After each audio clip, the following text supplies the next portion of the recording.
Welcome to Lifting Your Spirit, a monthly broadcast where we interview people about their spiritual lives and their suggestions on how others can lift their spirit.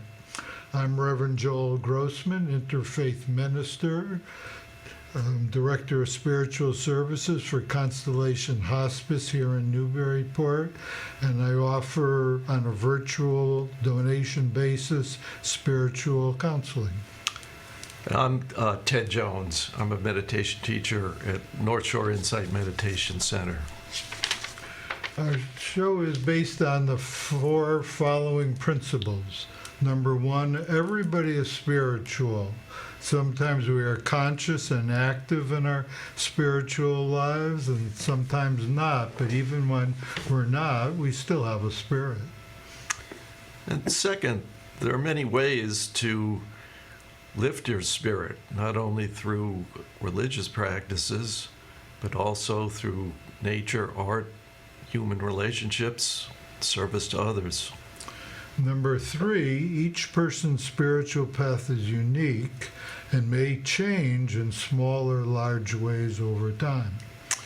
And fourth, that it's important to respect your own spiritual journey, trusting that one step will lead naturally to another, and also to respect the unique spiritual journey of other people, even though it may be very different from your own. We're not here to convince you of any particular approach, but rather to just provide some food for thought. So we're very happy to have an old buddy with us today, Ken Manning. We first met in a men's group in Newburyport back in the early 80s, which still goes on virtually today. Ken has done some wonderful work both in marketing and corporate world and in psychology, and I'm indebted to Ken for introducing what used to be called Psychology of Mind to me and my wife, which we still practice today. So looking forward to our sharing today, Ken. Thank you. So we always start our show asking guests to talk about their spiritual life going back to early days and up to today. Well, my awareness of spirituality began when I was about 10. My dad asked me if I wanted to have a bar mitzvah. And after explaining the process to me, I said no. And he was delighted, actually, because he had become a friend of Alan Watts. And he wanted to share spirituality with me, but he didn't find the Jewish bar mitzvah path to be spiritual for him. So he bought me some Alan Watts books. And I started reading Alan Watts when I was about 10 or 11. Wow. And it really blew me away. I must have had past lives, involved with this kind of thinking. And then we went on to Buddhism and Taoism and the Tao Te Ching as a teenager and things like that. So I was very reflective and touched by those concepts and readings, and felt a deep resonance inside of myself with the spiritual ideas. I didn't meditate or anything at that early an age, but I must have been very reflective, because I would go for long walks by myself and sit and look, look into the universe, late at night and stuff like that. And then when I was 15, I was with my mom on a vacation, and she asked me, "What are you going to do with your life?" And I just spontaneously said, "I'm going to find the solution to mental health for humanity." Wow. And it shocked me as much as it shocked her. And she said, well, you have a responsibility to share it with as many people as possible if you do. I said, I will.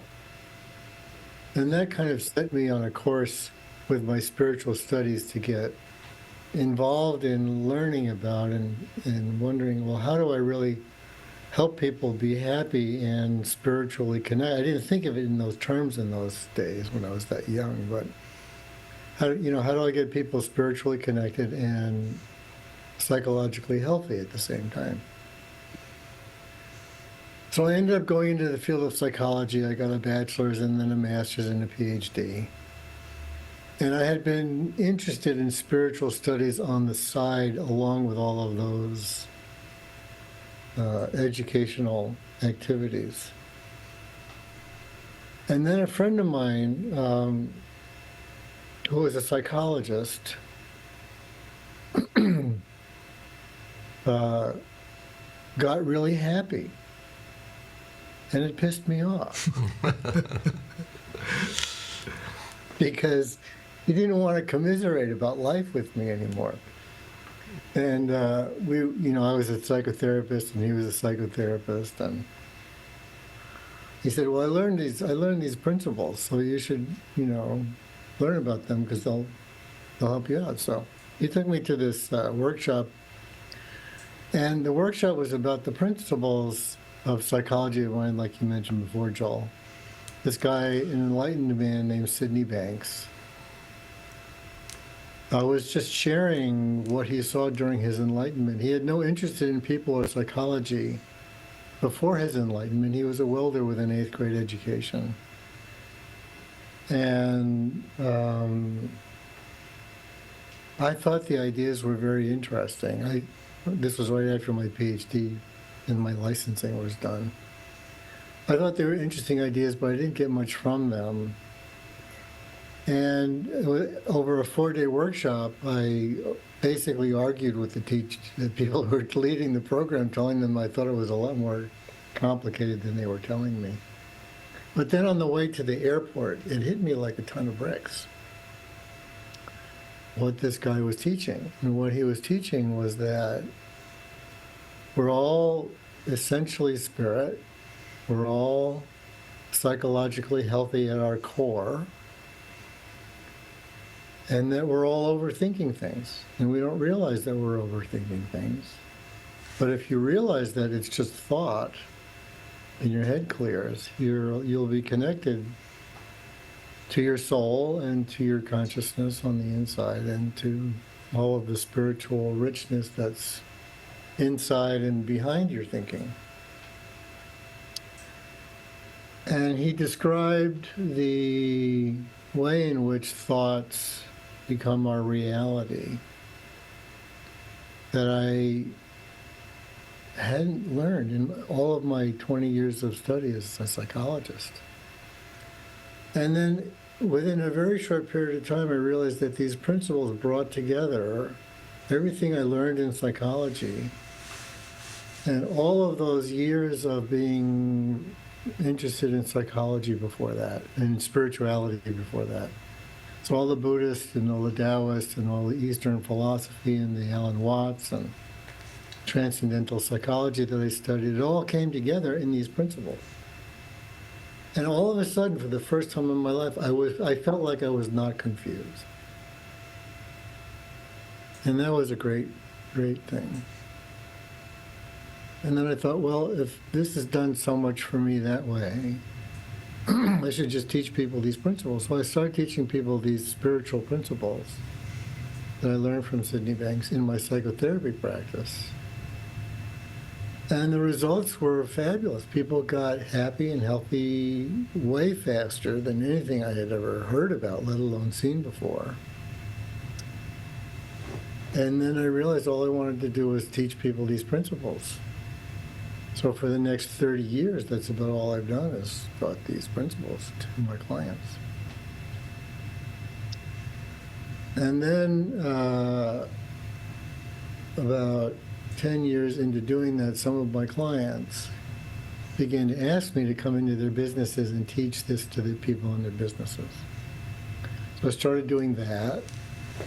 And then I connected with some consultants who were also learning about these principles and wanted to bring those principles into the businesses. So I ended up forming a consulting company, which we now call Insight Principles, where we bring these spiritual principles into businesses to help them create better teams or better cultures, or help them solve really challenging business problems on large scales. So that's what I've been doing mostly for the last 20 years since I started doing that. And then 9 years ago, I came across Yogananda, Paramahansa Yogananda, and his teachings, and was really struck by the power of them, and became a disciple of Yogananda. So in parallel to my work in businesses teaching these spiritual principles, I have now been studying the teachings of Yogananda and doing his meditation practices, which I think are very powerful. And I'm in the process of developing a leadership development program that's a integration of Yogananda's teachings and these principles. So that's the short story. I guess my question right off is to ask you to talk about the three spiritual principles. And I'm also very curious about your practice with Yogananda's guidance, and how those integrate together, that you've touched on that you're now kind of bringing those two important spiritual themes in your life kind of into one, if I heard that correctly. Well, I have a strong science and math background. I was in physics in college, and I really loved examining how the world works. And then when I came across Sid's principles, what I saw was that there are laws in the world, in the universe, in the way everything is structured, and that Sid articulated the laws of psychology that were not clear to me through all of my studies in academic psychology. So a principle at the level that we talk about it in the world of the three principles, which is what we call the community with Sid Banks principles. There are forces of nature. So in physics, there's gravity, electricity, magnetism, nuclear force, things like that. In biology, there are forces. In chemistry, there are forces. Well, in psychology, there are forces or principles of nature. And the way Sid Banks described them, he described them as divine mind, divine consciousness, and divine thought. And the way I share them with people in the business world, they say, well, listen, divine mind is really the intelligent energy of all things. It's the life force. And it's what makes you alive. It's what causes us to be alive. And divine consciousness is the power to be aware. So we're alive and we're aware. And then divine thought is the power that we have to create form with raw energy. So the human mind, which is a little tiny drop of divine mind, we have this power to create the same way life creates plants and oceans and galaxies and stars and all that kind of stuff. Well, the human mind also has the power to create. We create thoughts, we create images, we imagine things, and then we create physically. We use the power to create, not only through thought, but through emotion and through physicality we create. So the power of thought is really the principle or the force that we use to create things on all levels, mental, physical, etc. So we have God, basically. It's just life force, intelligent life force. We have awareness, which is consciousness. And then we have this power to create. And if you look at all psychological phenomena that people experience, they're built on those three elements: energy, intelligent energy, awareness, and thought. And what I realized when I first learned these was that, okay, if I see those simple principles in action in real time deep enough, it puts me in a space of peaceful awareness where I can be settled in myself, looking out at the world from the inside out. And in that space, goodness happens from the inside out. I feel balanced, I feel peaceful, I have healthy thoughts, I have awareness, I have perspective, I have wisdom, I have insight. And whatever situation I'm in, I then have drawn through me appropriate and useful responses to the world. Or if I have things I want to create, I get intelligent, healthy energy to do what it is I need to do or want to do. So I realized that that's a very simple,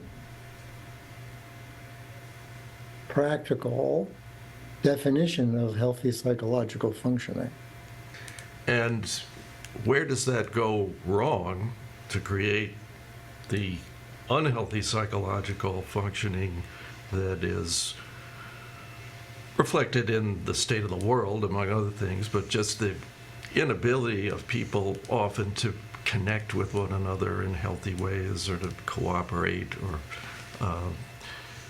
to seek those deeper truths that you were referring to, that seem to be so important if the human race is going to even survive. That's a great question. So if we go back, I'll come around to answering your question, but I just want to say one thing first. So one of the things about these principles is that they're absolute and they're always functioning. There is always a life force. There is always consciousness. And there is always the power to create. So every phenomena or psychological experience is built out of these three elemental forces. Now, what they do psychologically is they, very simply, they take what you think and make it look real to you. And this is part of the problem with the human mind. Whatever you think, those forces will combine to produce the experience of reality framed by that thinking that you're doing in the moment. So we get a lot of executives, or I used to have a lot of therapy clients, and they would be stuck on issues or problems or conflicts, and it always looked to me like, and it continues to look to me like, the solution relies in how deep I need to help the person realize the power of those principles.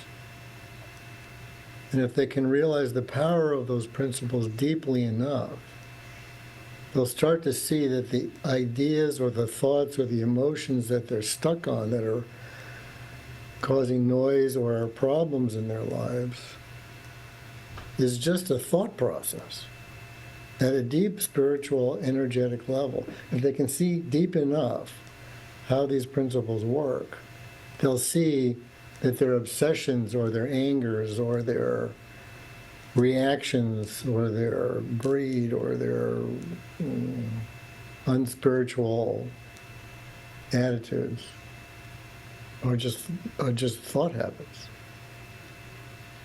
And once they see that, they're able to step back from them and look at them.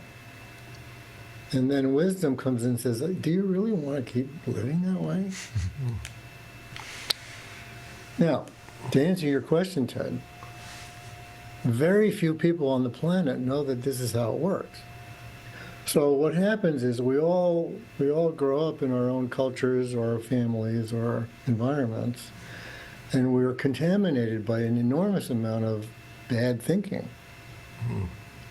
So there are these, the world is infected with horrible mental viruses that everybody is subject to, including all of us. We have them all. We have worry, fear, hate, greed, vengeance, killing, selfishness. We all have the viruses. But we don't know that they are viruses, and we don't know that they are not normal or healthy. So most of the world is operating without an understanding of how the mind actually works. Most people don't understand where the perception of reality actually comes from. So they think that their sensory system, their eyes and their ears and their feelings, are telling them that they are accurately perceiving the environment. But they're not. They're actually living in a distorted world of their own thinking and not realizing it. And in the face of all of those viruses, people do really stupid things and evil things. So, did I answer your question, Ted? Yes, well, go ahead, Joel, and then I'm going to follow up a little bit. So a couple of examples that you might share with us is Sid's Community on, I forget the name of the island, and Roger Mills' work in Homestead. Well, why don't you, Joel? You know about them. You know about them better than I do, but my understanding is, and please correct me, that this fellow, Sid Banks, started talking to other people about what he understood, and a community came together on an island off of Seattle, up that way. In the And Puget Sound, yeah. what's that? In the Puget Sound. Puget Sound. Salt Spring Island, yeah. So, yeah.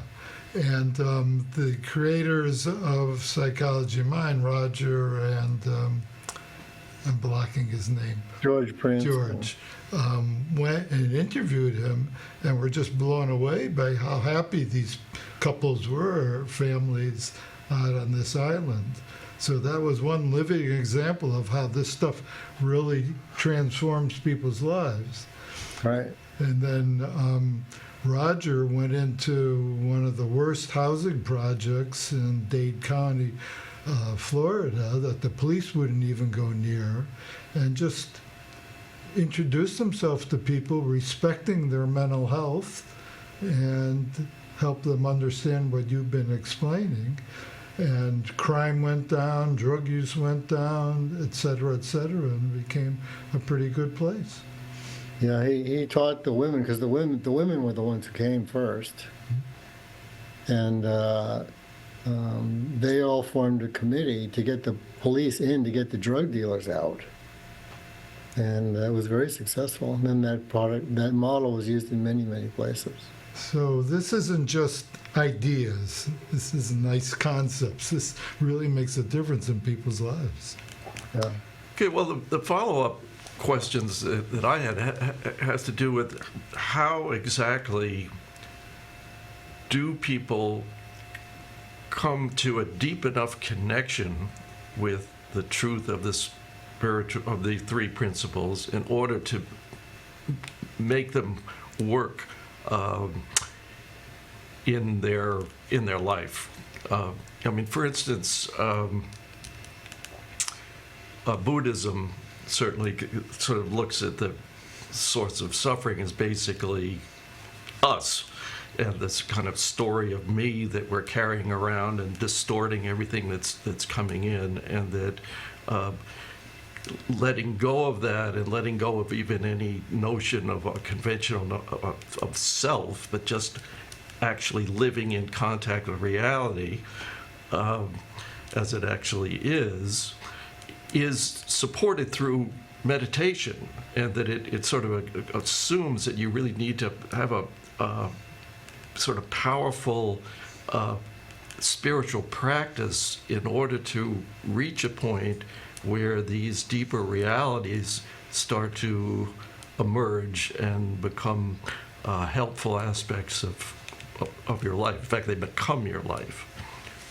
So I'm just trying to get a sense of what is the sort of practice, if there is one, where people come to a kind of deep level of realization. I mean, it's easy to talk about things in the abstract, but how do people come to this sort of aha moment of, gee, that really is the way things are?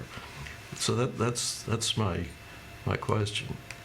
You want the simple answer or the complicated answer? Start with simple and then elaborate. How about that? All right. So I'll start with the simple answer. The simple answer is we're all inherently psychologically healthy. Mm-hmm. We all have a core of spiritual well-being and psychological health. And most people have never been told that. Most people have been told you're bad because you do this, you're good because you do that, you'll be loved if you look this way, or you'll be accepted if you follow these rules. That's what people are told, for the most part.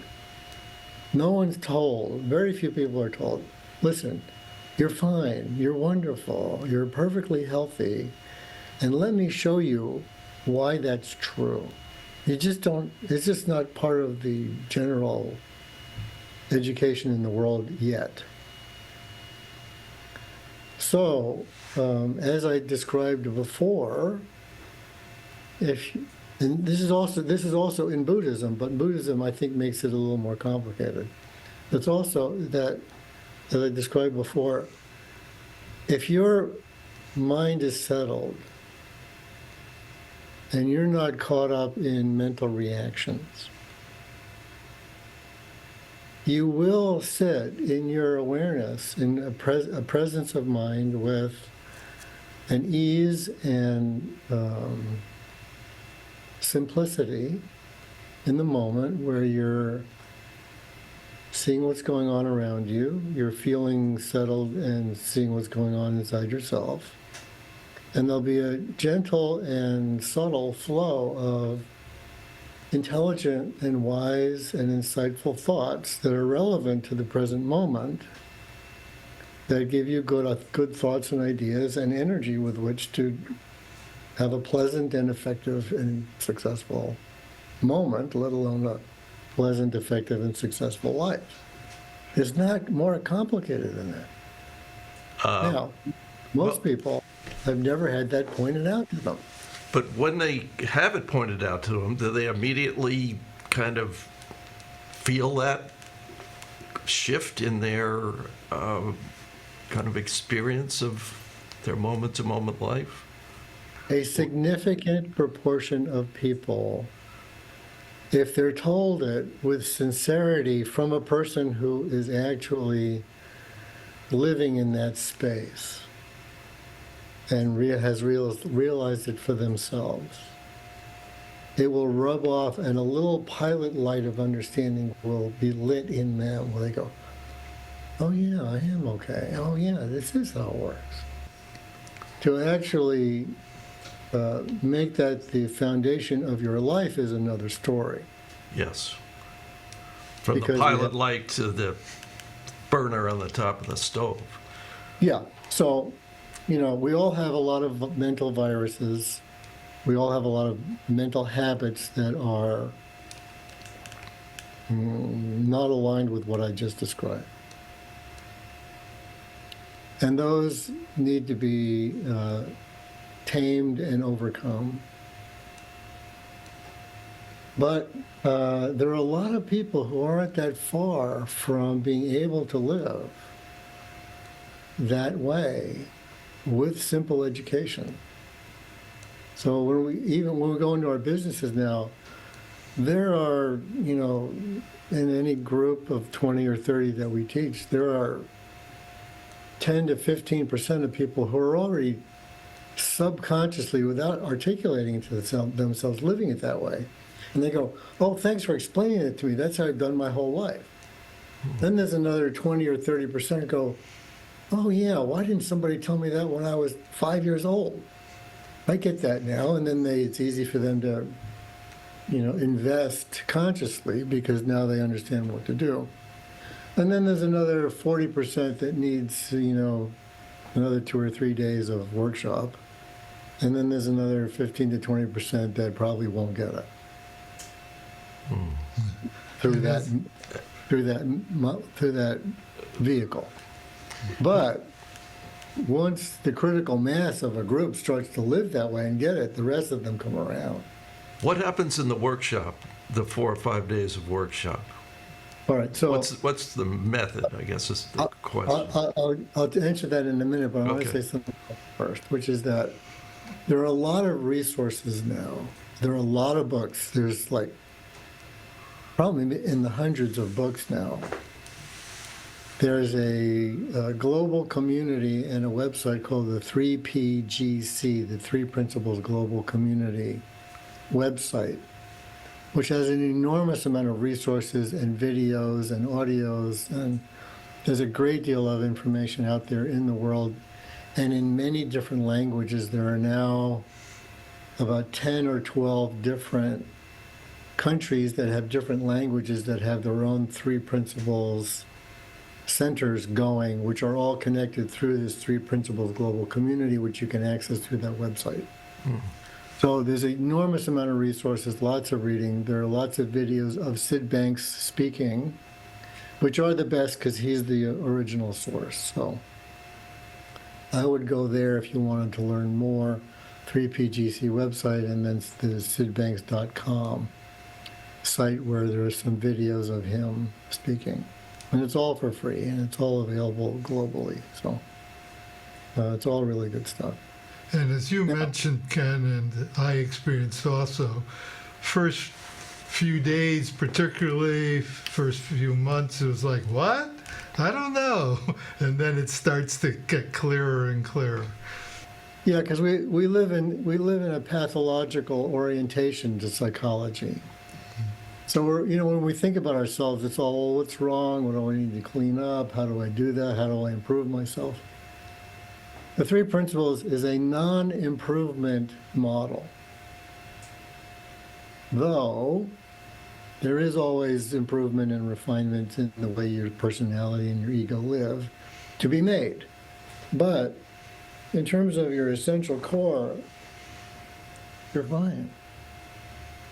Now, what psychology around tells you that? Not even Buddhism tells you that. So the thing I love about the Three Principles compared to Buddhism, which I spent many, many years doing as a younger person,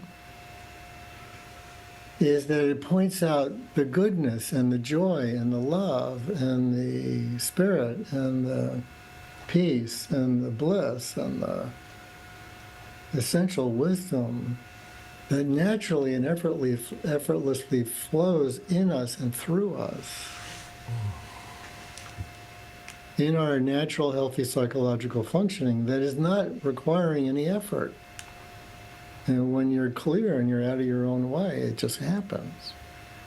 And very few models or theories are actually pointing people to that. You mentioned kind of younger person, so if you don't mind a little shift. When I met you, you had just returned from journeys through the world. and then you went into the marketing world. So I'm wondering if you could share what you took from those experiences. Little curveball, sorry about that. Well, I traveled around the world for about a year on about $2,000. Had a lot of wild experiences, had some pretty deep spiritual experiences. But I wasn't looking for spiritual experience. I didn't go to India looking for gurus, and I just was confronted by the world and myself, so I had to reach deeper into myself than I ever had to do before in good and bad situations. So, Jolie, there's been so much development since then. I can't remember really what I took from that time, but it was very rich. And then marketing, I helped start a magazine called The Whole Life Times. And it was a natural foods and alternative healthcare magazine. So I got to know everybody in the New England area and then ultimately around the country who was involved in natural foods and alternative healthcare practices. And there was some spirituality connection there, but that wasn't the main focus there. But I got a great education on how people concretized knowledge and wisdom about health and the body and natural foods into businesses. Because ultimately, as humans, we have to deal with the material world, and we have to figure out how to integrate whatever spiritual or health understanding that we have into a pragmatic activity. Either making business, making money, or making it work physically or socially, whatever. So I learned, I just got to interview everybody who was doing anything in that world for about 5 years about how they actually make it into practical living. So that was really cool. Does that answer your question, Joel? It does, and it also leads us into our wrap-up question. I don't know if you have anything else before we do that. Well, I just wanted to return to my curiosity about the workshops that you referred to, the 40% of people who could use 4 or 5 days of more of a workshops. And I'm just curious about what happens at those workshops, and also whether going forward there are any particular practices that people engage in to kind of reinforce their understanding of the 3 principles in their life going forward. And that could be, some kind of meditation practice, maybe going to support groups around it, things like that. Whether you talked about the online stuff that's available. I guess I'd like you to sort of maybe flesh out a little bit more the sort of maybe a slightly more formal support systems if they exist. I worked with Sid Banks while he was alive for about 18 years. Mm-hmm. And in his enlightened state of mind, his attitude was, you just have to see how it all works. That's all you need. And his strategy was to keep talking to people about how it all works. And so the people who carried forth his teachings, the old crowd of which I'm a part of, our attitude for the longest time was, there's nothing to do. We just have to see how it works. And we realized that we didn't get it ourselves. We got a little bit, but not the whole. We didn't get the whole pie. We got a little bit. So we would keep coming back to Sid. Sid, tell us more, and we would listen to Sid, and we'd see it a little deeper, and then we'd see it a little deeper, and then we'd be able to teach it a little more, and we'd see it deeper, we'd be able to teach it a little more. So the attitude was, just keep exposing yourself to the wisdom, and you'll see it deeper and deeper. So that's the generic orientation of this community. And that's why we made Sid Banks' videos available as soon as possible. And his books, he wrote many books. And then we try to teach it that way. So even in business, when we teach it that way, we try to explain it to people without giving them practices or things to do. Now, it's then really useful, we found, to flesh out for people what life would look like if you had realized these things. So we wrote a book called Invisible Power to explain to people in the business world, if you understand these things, this is how you live in the business world, or this is how you lead, or this is how you interact, or you have to run a team. So we have a book that kind of fleshes that out. A lot of our colleagues have written books on relationships or parenting or education for kids or various how to live with these principles books. So there's hundreds of them. But there are no practices. So enter Yogananda to the conversation. Yes, I was wondering about that. So, I noticed after teaching these principles for 25 years that I was still kind of messed up in certain ways, because I still have my mental viruses and my mental habits. So even though I was helping lots of people, and my life was totally changed with these principles, and my marriage was totally changed, and raising my kids was very much changed, I still have issues and a personality and an ego and, my bad habits. So when Yogananda came along, I realized there's a deeper science than what I'd been teaching. I still think the three principles are a foundational science for psychology. But then what I found with Yogananda was a deeper science for the soul and the soul's relation to the divine, which was not part of the things I learned from the three principles. It may be that other people did learn those things from Sid Banks, but I didn't. So what I came across with Yogananda was a much more fleshed out, articulated explanation of the relationship between physical life, psychological life, the soul, and spirit.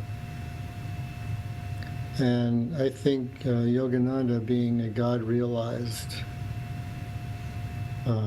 person still in a human form, was able to write extensively on that, bringing all of the thousands of years of Hindu and Vedic wisdom, as well as Buddhist and Eastern wisdom, into Western language and Western writings with Western digestible practices that are aligned with the science that he displayed. So his practices are also the science to reach enlightenment. Sid Banks explained what enlightenment was like and how it's useful for psychology. Yogananda gives the actual science of practice and understanding to transcend the personality and become more identified with your soul, and then from there to go into spirit. So I was ready after 25 years of teaching Sid Banks principles for our next step, which was to take my spiritual practice to a much deeper level. So now I meditate usually at least 3 hours a day, doing Yogananda's practices, and it's the best thing I've ever come across, personally. And for those who aren't familiar with Yogananda, he's most well known for writing Autobiography of a Yogi and Self-Realization Fellowship. Yeah. It's a great organization. It has an enormous amount of integrity and spiritual grounding throughout the whole organization. It's a wonderful organization with a great deal of clarity and discipline. So, Ken, we're at the end of our time, and as I've shared before, we ask guests in wrapping up anything they would suggest to our listeners, viewers, that would help them lift their spirit. Well, Sid Banks has a fantastic sense of humor, as well as a great deal of heart and love, and clarity and simplicity. So I would watch some of Sid Banks' videos, which you can get at sidbanks.com. That's right, sidbanks.com. I would say read the autobiography. If you have a spiritual bone in your body anywhere, read the autobiography of Yogi. It totally blew my mind and changed the game for me at another level, as well as these principles did. You could look up the 3 Principles community, 3pgc.org. Watch some of the videos, read some of the resources on there. A lot of great stuff there. And then the last thing I say is don't take any of this too seriously, and don't take yourself too seriously. Well said. Well said. And just realize that if you weren't taking anything seriously, you'd be fine. Okay. So thank you so much, Ken, for your sharing. You're welcome. It's been a great pleasure. Thanks, Jolie. Nice to meet you, Ted. Nice to meet you, Ken. It really has been a great pleasure for me talking with you today. Fine. So yeah, go ahead, Ken. Have a great day. You too. So thank you, viewers and listeners, for tuning in. And next month we have a special guest, myself. So Ted will be interviewing me. And, All right. Beautiful. So have a lovely day.